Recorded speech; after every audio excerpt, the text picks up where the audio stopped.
Understanding.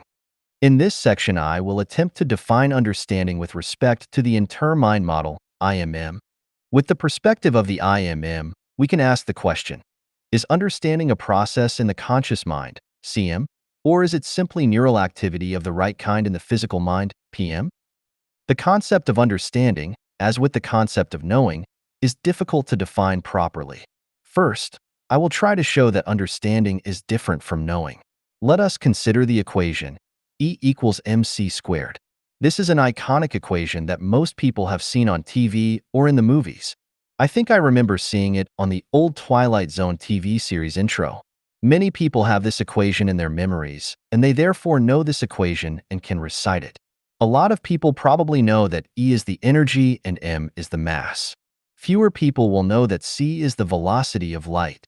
However, even the people that know what all the variables mean might not actually understand this equation. Understanding would require that there is at least a recognition of the implication of the equation, which is that a little bit of mass can be equivalent to a lot of energy.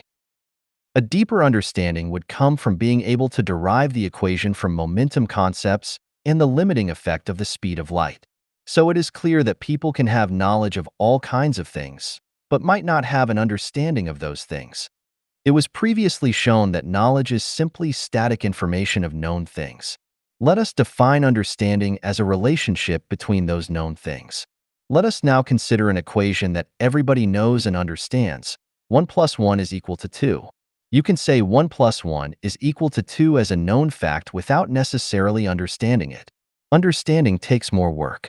Understanding this equation requires that you somehow produce a relationship between the two ones. You can write a 1 on a piece of paper and then write another 1 on that paper. You can then proceed to count how many ones there are and get the answer 2. There is a relationship between the ones when they are written together. You can then draw a dot on another piece of paper and then draw another on that piece of paper. You can then go count the dots and you will get the answer 2. Now you have attained a deeper understanding of the equation. You have found that it's not only a 1 and a 1 that results in a count of 2, but also that a dot and a dot results in a count of 2.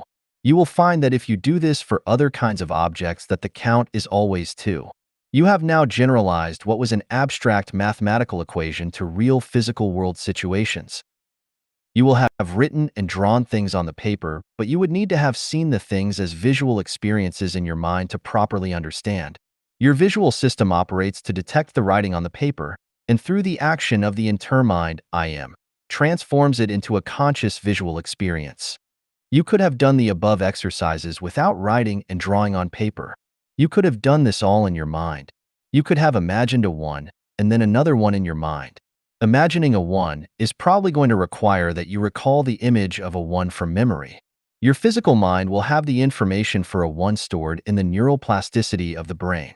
There will be neural activity involved with accessing this information.